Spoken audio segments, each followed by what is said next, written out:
Trial number 4, they stand well. Little bit of movement, now the signal, gates fly back and they're away and racing, and Cosmic Debris was a little bit slow to begin. Cloud9 Princess on the other hand shows blistering speed, and it's going to clearly lead on settling down. Getting up on the inside of the Commands, now the Commands goes up to second, just taking a sit behind them is Ice, followed by Smile, and last of all Cosmic Debris.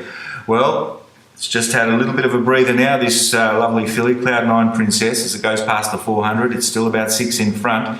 Giving chase resolutely as the Commands, forget the others as they swing for home now. Cloud9 Princess doing it well, still about 5 in front, but giving chase is the Commands, who just wants to roll about a little bit and dart back to the fence, but coming down with about 50 metres left to run. And Cloud9 Princess, she's done it well. She's won the trial by about 4 lengths in the end. Nice trial by the second horse, the Commands, who didn't give up, and the 2 Paddy Payne runners crossed the line with naught between them. Further back in the field, last of all, was Cosmic Debris.